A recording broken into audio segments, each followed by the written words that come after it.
Hey everyone, this is Casey and Matt coming to you with another Bugcrowd Security Flash. We're talking today about the React2Shell vulnerabilities that basically dropped last Friday. We're recording this on Wednesday, and kind of a lot's happened since then. So I'm joined by Matt, who's a technical program manager, hacker from way back in the day, and very much on the coalface in terms of understanding what's happened over the last couple of days, but also what we can expect going forward. So we wanted to jump on and talk about that. How you doing, Matt? I'm doing good. I'm living the life and seeing some cool stuff. It's been busy, and I appreciate all of the midnight oil that's been burnt.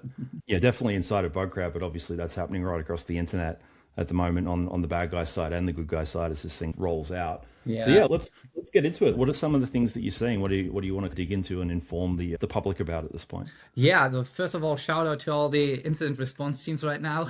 Yeah. I'm just happy that I don't have your job. Yeah, Pouring out of 40 for those. what guys, did that yeah. see? So this vulnerability has, of course, involved. If we're talking about what we're seeing from threat actors, I mean, state actors have been abusing it on a wider scale, and all kinds of darknet chatter as well, new POCs popping up, new WAF bypasses every day. And what was really interesting to me is the way it's being utilized. We now have Chrome extensions that automatically check if a website or an API is vulnerable. We now have ways of putting a POC on basically every device, even if it doesn't make sense. I've seen a POC for Flipper Zero. I'm like, okay.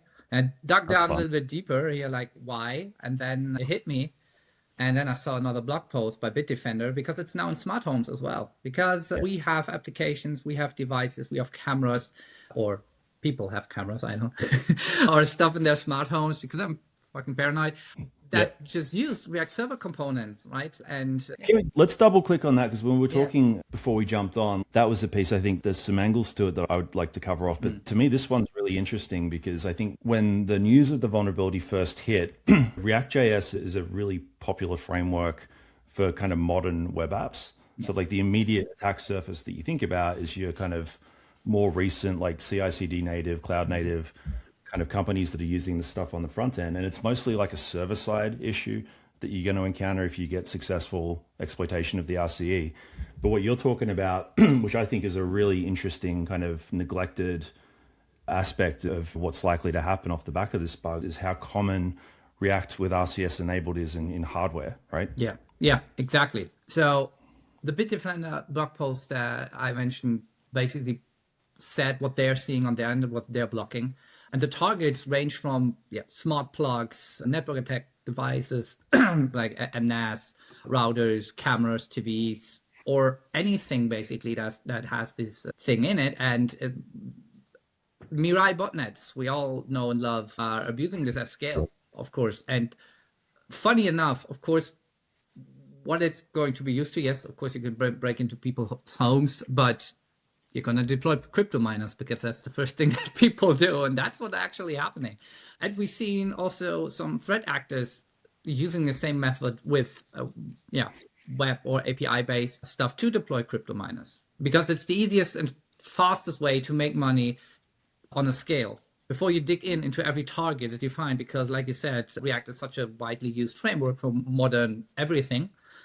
The easiest way is just to deploy crypto miners and then see, okay, what does the target actually do while it's now mining my crypto?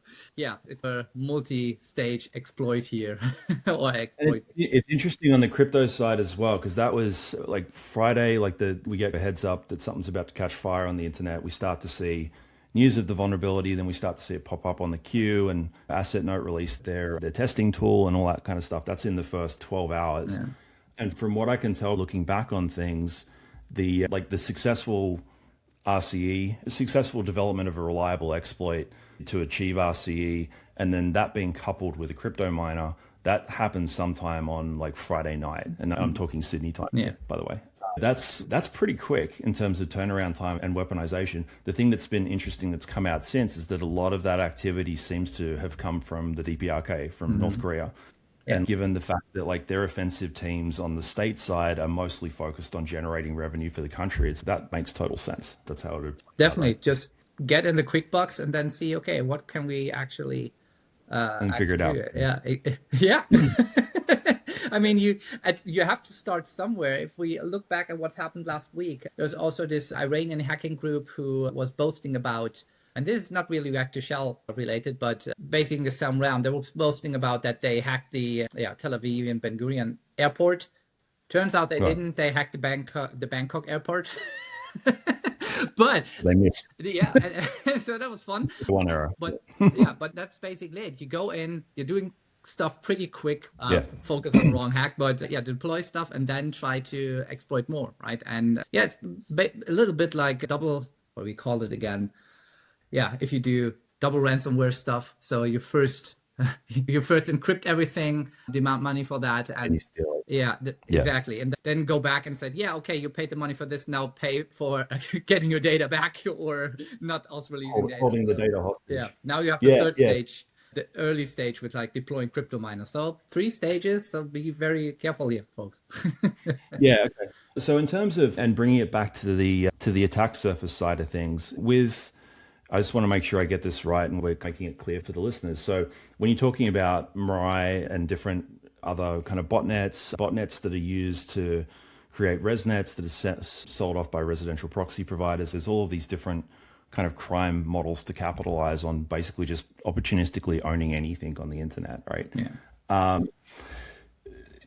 I guess what you're saying is the React2Shell vulnerability, because that's not the botnet component in and of itself. It's a way that attackers can load that component onto a new set of targets. Yeah. So really what it nets out to is that we're going to see a whole lot of new nodes join these bot armies, I guess, over the next period of time. Yeah, definitely.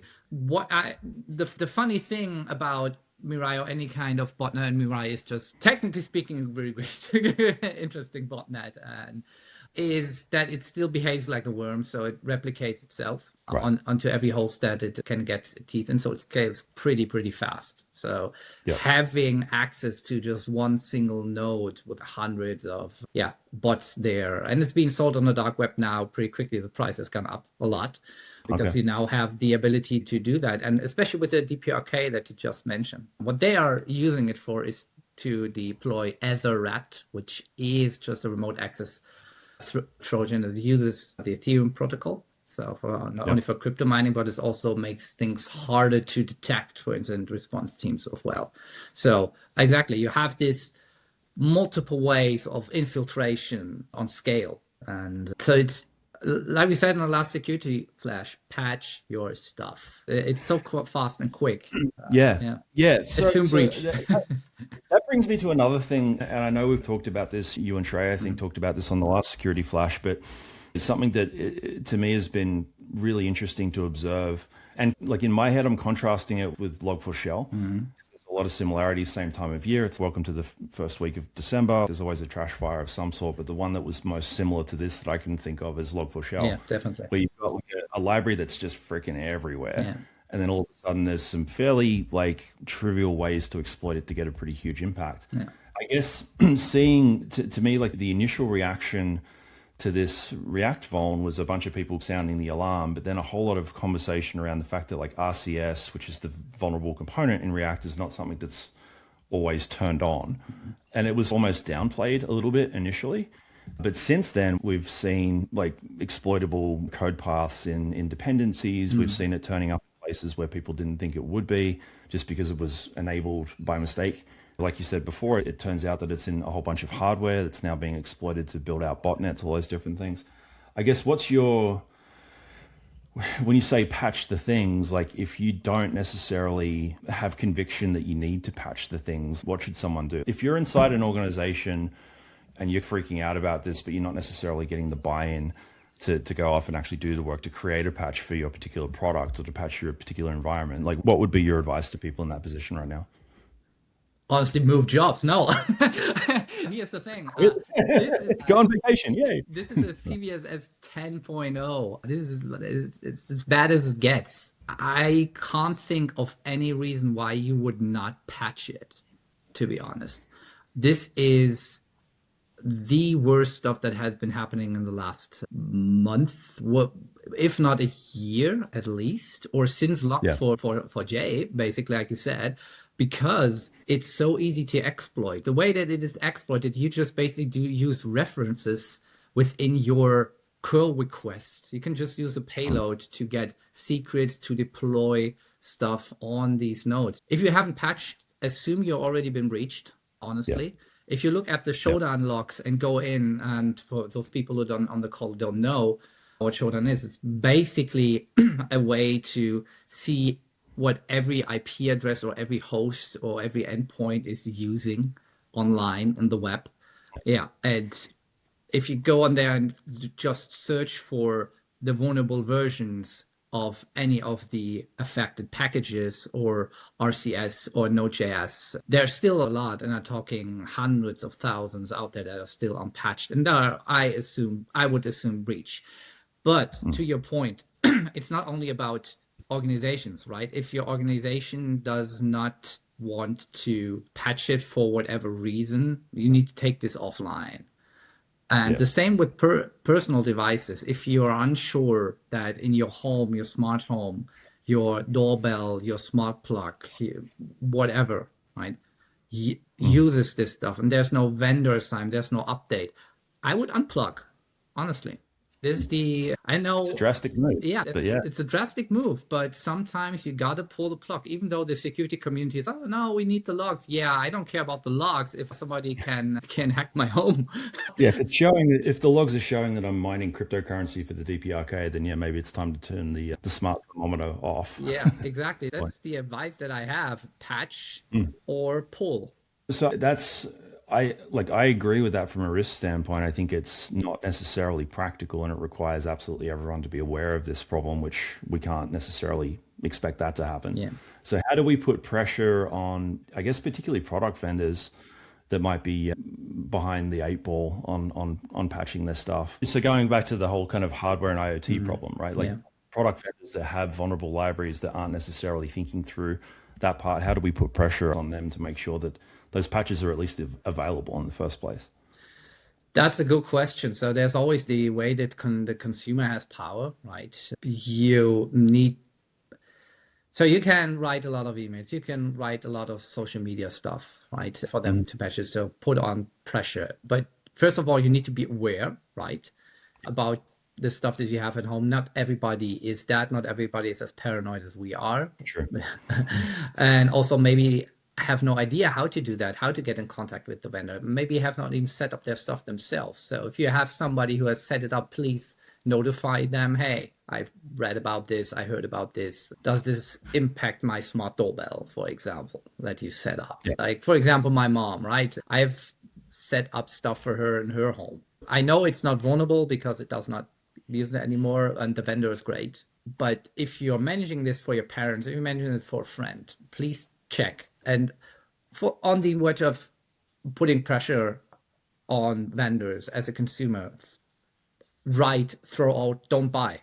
If you have the ability to, or the means to buy new stuff that the vendor actually patched, great. If not, please update as soon as something is. That's, like I said, patch your stuff also means update your stuff. Go into the app. If there's an update. Yeah, no, definitely. I do think to me that whole side of it on the product security side, because from my perspective, there's two kind of distinct versions of the problem that exist on the defender side right now. There's like the CorpSec version where you've got production environments that have these libraries in them that you need to go off and fix. And a lot of people are really, that's the incident response, triage, and vulnerability management posse that we pulled out of 40 at the beginning of the call, because they're definitely having a rough week. But then on the other side, you've got this whole kind of product security component where it's not necessarily a single thing that's being hosted that you need to go off and fix. It's a phone. I don't believe Apple is having a problem with this on their hardware devices, but as an example, if they were, you've got to go off and then find a way to fix it, deploy that patch, do all those different things. That's a product security issue, not so much a corporate security issue. Yeah. So yeah, on the pressure side, I think going back to what you said, for folks that like scan your home network, see if there are things that are vulnerable there. Use AssetNote, have a free tool that they've released that you can just run across IP addresses to see if anything pops up as being vulnerable. That's probably a decent tool to use for this. And if there are vendors and products in your home network that don't have patches and are vulnerable to this thing, do something about it. Contact the vendor, post on social media, do whatever it is that you have to do as a security researcher to draw attention to that. Yeah. and start to put back pressure on these guys to get this stuff fixed up. Because yeah, like the velocity of exploitation on this thing has been absolutely wild to watch. I personally think it's partly driven by the availability of AI engineering tools, Definitely. just to be able to VibeCrime stuff. And I want to create a Chrome browser extension that just pops this on the fly. Like you could use Claude to build that Yeah. if that wasn't something that you were capable of actually building yourself previously. And there's a lot of different people working on a lot of different things right now Yeah. that leverage this vulnerability. So getting it like stamped out as much as possible, I think is pretty important. Yeah, definitely. I've seen people just basically spin up an environment in seconds, deploying a WAF on there that supposedly mitigate the kind of payloads, and then just using AI on a scale to try and circumvent that. Right. Yeah, to mutate, to create WAF Yeah, evasions on the fly. exactly. That was done in minutes. I've Yeah. seen a live broadcast. I think it was Twitch. I don't know. I can't remember. It might be YouTube, where a guy was like, okay, let's try to bypass this vendor's WAF, for React2Shell. He set it up in minutes, and they're like, okay, I'm going to use AI, has a custom model train, which is also available publicly, and basically said, okay, I want you to get with any kind of payload that you can think of, I want you to get this secret, which is stored on / etc. pathproc, stuff like that, secrets txt. Within minutes, I kid you not, 10 minutes, at 5 or 6 bypasses, which they immediately reported to the WAF vendor, and they fixed it. But this is the speed, is the velocity of exploitation is just huge. Yeah. So yeah, it's an interesting time. It's funny, like the combination of how widespread this bug is, and then how many different kind of motivations there are for threat actors around the world at this point in time, plus this kind of wild card of AI, like accelerating the traditional kind of cat and mouse game that we play after something like this happens, to the point where the cycle times on innovating past defenses is so short. Yeah, it gets me thinking a lot around, we probably need to start thinking about other ways to do this, because the kind of the blacklist whack-a-mole model for putting out internet trash fires like this one, I think we're getting to the end of that being an effective strategy. Yeah, and that's, which is a whole conversation. 100%. And I agree. Currently, that's what other companies are doing, or companies are doing. They're fighting fire with fire. So it's AI versus AI right now. So we got the dead internet theory, where just AIs are talking to each other, where you got an AI mitigation center on the WAF deployed, which is basically seeing, okay, this payload comes in, analyzes it, okay, this is actually malicious, it's trying to do this and that, right? And then pings the security team, pings the incident response team, hey, this IP, maybe automatically blocks this IP, then sees another payload coming from a different, but of course with botnets, that's huge. But yeah, we're fighting fire with fire right now on so many fronts. We just end up with a lot of fire flying. Yeah, exactly. We end up with a lot of fire. We all know what's going to happen with that. And I'm not saying that I know any proper solution. People much smarter than me are probably thinking, hey, what about this or what about that? Yes, please let me know. I want to hear about these ideas. I can recommend this to customers. So. We can chat off camera about that one, because it's something that I've definitely been giving some thought to. But yeah, I guess the summary for this one, we've covered a bunch of different ground, and thank you for everyone who's tuned in here. Really, I guess what it comes down to is the idea that like VibeCrime to effectively like create effects on top of this vulnerability. AI has put the ability to do that in the hands of way more people than was previously true. I think we used to be able to anticipate the behavior of threat actors, because there was this like technical, like you must be this tall to ride, and the folks that were above that level generally were all working for an agency or a particular cybercrime group or whatever else. So the kind of impacts that you can expect from them are semi-predictable at the very least. That feels like it's gone out the window a little bit, because everyone can just build whatever the heck they want to. Yeah. So there's that, and we're seeing that, like the Chrome extension, all of the stuff going on with crypto mining, using this to basically expand botnets. Like that's all happened in 4 or 5 days, which is ridiculously fast. So that's a really, I think, important thing for people to be aware of. Probably the second one is the hardware threat vector that you mentioned. That I actually hadn't thought that through at all until we jumped on the pre-call. for this. For folks that are thinking about product security, for folks that are thinking through the implications of botnets on their organization, like that is definitely something to be thinking about. And like we said before, like putting back pressure on product vendors to make sure they're patching this stuff. I think that's something that we can all participate in. For product vendors that are thinking about how to do that better, start a VDP, run a bug bounty program, get eyes in whatever form you can onto your products so that when this stuff happens, you can get security feedback and get ahead of it and build trust with your consumer audience as well. I don't know if there's any other kind of main takeaways here, but yeah, it's been great to catch up, man. It's definitely an interesting week that we're having. Definitely. So I think we are going to get some water buckets for all these fires because, it's an interesting week in the security space. And last funny anecdote before we end this call. When I joined Bugcrowd 4 years ago, 4 years ago, the first thing in my first week was Log4j. So I joined during that incident. Wow. And now I'm that, but yeah. It does feel very familiar. It's fun to be able to talk about this for folks that aren't on the inside of what we get to see in triage queues and seeing what's happening on the research side as well as on the defender side. It does feel very familiar to what we experienced with Log4j. Yeah. It's just, it feels like a lot faster and a lot more kind of targeted towards actual criminal objectives as opposed to just doing research and figuring it out. Exactly. That to me feels like the big difference. Yeah. Cool. All right. Well, thanks, Matt. Really appreciate your time. Thanks for chatting. Yeah. Cheers. Fun. Bye. Bye.